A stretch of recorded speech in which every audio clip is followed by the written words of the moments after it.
기초 튼튼 실력 쑥쑥 투자의 자신감을 키워주는 시간 상암동 주식 1타 강사죠. 이익은 대표님과 함께합니다. 오늘은 또 어떤 수업을 진행될지 무척 기대가 되는데요. 네, 주식을 하다 보면 매수할 종목에 대해서는 사실 속사정까지 속속들이 알아야 되죠. 하지만 개인 투자분님들이 기업의 내부 사정을 알기는 쉽지 않습니다. 하지만 걱정할 필요 없는 것이 기업이 투자자들이 알아야 될 상황은 공시를 통해서 알려주기 때문입니다. 즉, 정보가 돈으로 연결되는 주식시장에서는 공시만 보더라도 투자에 큰 도움이 됩니다. 그래서 이번에는 공시 중에서도 유상증자 공시를 분석해서 수익을 내는 매매 기법에 대해서 준비했습니다.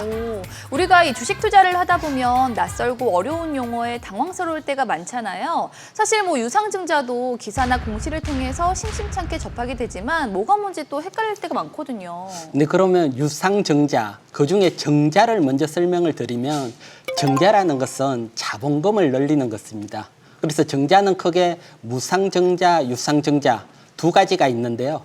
무상증자는 기업의 자본으로 자본금을 늘리기 때문에 기존 주주들 입장에서는 공짜로 주식을 받는다 생각을 하시면 되시고요. 유상증자는 투자금을 받아서 자본금을 늘린다. 즉 다르게 보면 기업이 주식을 팔아서 투자금을 받는다 생각을 하시면 됩니다.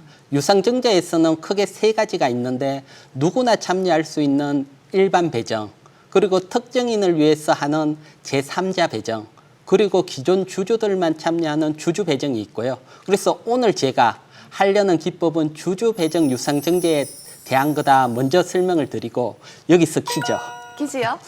유상증자는 악재일까요? 호재일까요? 무상증자는 공짜로 주식을 나눠줄 만큼 회사 자금 사정이 좋다는 걸 의미해서 호재로 알고 있는데요. 반대로 유상증자는 주가의 악재가 아닐까요? 네, 일반적으로 맞습니다. 유상증자는 사실 기업이 자금 사정이 넉넉하지 않아서 투자자로부터 투자금을 받는 거니까 나 자금 사정이 넉넉하지 않다. 어떻게 보면 알려지는 기 때문에 일반적으로 악재로 작용합니다. 네. 하지만 모든 유상증자가 악재가 아니고 그리고 악재에서 호재로도 바뀔 수 있습니다. 그래서 이번에 유상증자 한 기업 중에 어떤 기업을 매수해야 되는지 또 어디에서 매수해야 되는지 기법을 대해서 지금부터 설명을 드리니까요. 집중해 주시기 바랍니다. 네, 대표님의 핵심 노하우가 마구마구 쏟아질 것 같은데요. 얼른 전해주시죠. 네, 지금부터 실전 사례를 통해서 설명을 드릴게요. 네. 지금 보고 계시는 것은 로봇 일봉 차트입니다. 로봇은 작년에 유상증자를 했고 유상증자 이후 노랗게 표시된 부분에서 매수 후 단기간에 300% 상승을 했습니다. 그럼 왜 로봇을 선정할 수 있었고 매수 포인트를 잡았는지 하나하나 알아보도록 할게요. 와, 단기에 300%라니 빨리 배워보고 싶은데요. 네, 그러면 지금부터 유상증자 매매 기법에 대해서 설명을 드릴게요. 첫째, 자본 조달 목적을 확인하라는 것입니다. 확인하는 방법은 어렵지 않게 전자공시 시스템에 접근을 해서 로봇을 검색 후 유상증자 공시만 보더라도 자본 조달 목적을 확인할 수 있습니다. 로봇의 자금 조달 목적을 보시면 시설 구축, 그리고 학습용 플랫폼 개발, 그리고 신사업 설비 투자입니다. 즉 미래 성장을 위해서 투자하기 위해서 유상증자를 했다는 것입니다. 이것은 단순히 부채가 많아서 빚을 갚기 위해서 유상증자를 한 기업과는 분명히 차이가 나고요. 사실 유상증자가 끝난 뒤에 투자를 했는 기업은 실적 개선, 성장 이런 모멘텀을 타고 강하게 상승할 수 있기 때문입니다.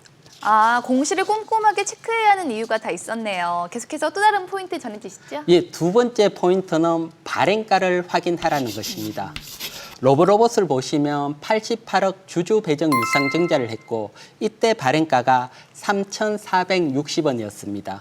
그리고 시가총액은 700억이었습니다. 즉 700억 중 88억이 주당 3,460원에 발행이 됐다는 것입니다. 조금만 다르게 표현을 하자면 최대 주주를 포함한 많은 주식을 가진 사람이 주당 3,460원에 대량으로 매수했다 이렇게 볼 수도 있습니다. 그리고 이런 경우들은 유상증자가 되고 난 뒤에 시장이 하락을 한다든가 또는 유상증자 물량 상장에 따라서 주가가 하락을 할 때 특히 발행가 부분까지 하락을 한다든가 발행가 이하에서는 매수 포인트가 됩니다. 이 발행가 부근 매수 이후에 이 로보로보 주가 그야말로 폭발적으로 상승을 했네요. 네, 보통 유상증자라든가 이렇게 큰 돈이 움직인 기업들은 한번 상승을 하면 폭발적으로 움직이는 경향이 있습니다. 특히 로봇 같은 경우는 작년 12월 12일이죠. 삼성전자가 로봇 태스크포스를 로봇 사업팀으로 승격하면서부터 시장에서는 로봇 테마가 형성되고 여기에 로봇이 대장주로서 가장 강하게 상승을 했습니다. 즉 유상증자나 큰 돈이 움직인 종목들은 테마에 편입이 되면 테마 대장주로서 크게 상승을 할 수 있습니다. 그리고 무엇보다도 중요한 것은 작년 12월 10일 테마가 형성됐지만 공시 분석을 통해서 11월 달에 먼저 매수를 할 수 있었다는 것입니다.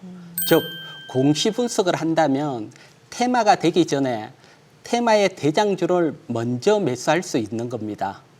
즉 이것은 차트 분석으로서는 불가능하니까요. 공시 분석을 했을 때는 남들보다 빠르게 매수가 가능한 것입니다. 와, 이렇게 공시 분석을 통해서 이렇게 경이로운 주가 상승을 보여주는 종목을 찾을 수 있다니까 정말 놀랍습니다. 그래서 항상 공부를 정말 열심히 해야 되는 것 같아요. 네, 맞습니다.